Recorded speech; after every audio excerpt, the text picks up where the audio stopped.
جالي مجموعة من التعليقات، انا الصراحة ما كنتش متخيل اساسا ان لسه في ناس عايشة معانا وبيستخدموا النماذج دي لحد دلوقتي.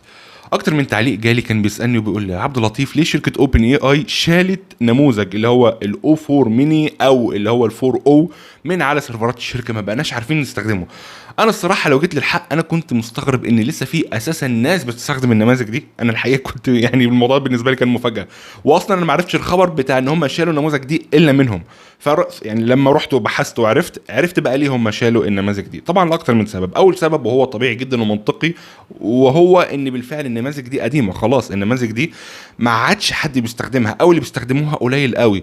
كون ان بالفعل النماذج دي اساسا يعني كانت بتستهلك طاقه كبيره جدا وكان فيها هلوسه عاليه جدا، فوجودها زي عدمها. فالشركه طبعا قالت: طيب انا اساسا عايش في عصر دلوقتي واحداث بتحصل حواليا يعني لا يعلمها الا الله، والطاقه عندي اصبحت عمله نادره، فانا كل كيلو وات بالنسبه لي هو عمله مهمه جدا. فبالتالي شالوا النماذج اللي بتستهلك طاقه عاليه وبطيئه وضعيفه ومش ذكيه وبتهلوس، وسابوا لك النماذج اللي هي بالفعل قويه زي اللي هو شات جي بي تي 5 او شات جي بي تي 5.2 وخلافه من اللي هي الاصدارات الجديده دي، كون انها اذكى اسرع افضل وكمان ادق في المعلومات والهلوسه بتاعتها اقل.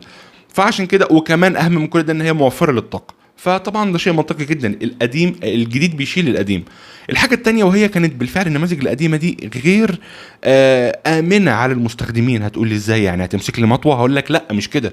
الفكرة ان لو انت رجعت للاخبار القديمة كنت هتلاقي بالفعل في اكتر من حادثة حصلت مع النماذج دي، ان بالفعل للاسف يعني كان في ناس انتحرت، كان عندها اكتئاب حاد وراحت يعني تتكلم مع آلة او يعني تدردش مع آلة، وطبعا الآلة دي ريحتهم لانها اساسا مبرمجة عشان تريحك. الآلة دي او الذكاء الاصطناعي ده مبرمج عشان هو يريحك بغض النظر انت عايز ايه.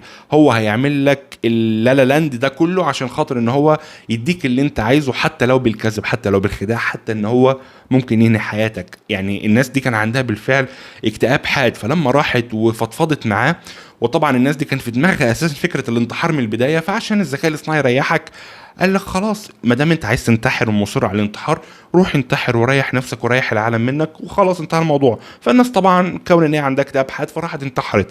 بالفعل طلع اكتر من خبر بسبب الحوارات دي كلها. فطبعا ده كان يعني خوف الشركه اكتر من المساءله القانونيه والكلام ده كله، فشالوه برضه كون ان هو بالفعل ما كانش امن. واتكلمت اكتر من مره على الحوار ده ان انت ما ينفعش ان انت تشتكي الاله، او ما ينفعش ان انت تفضفض مع اله، لان في النهايه اله.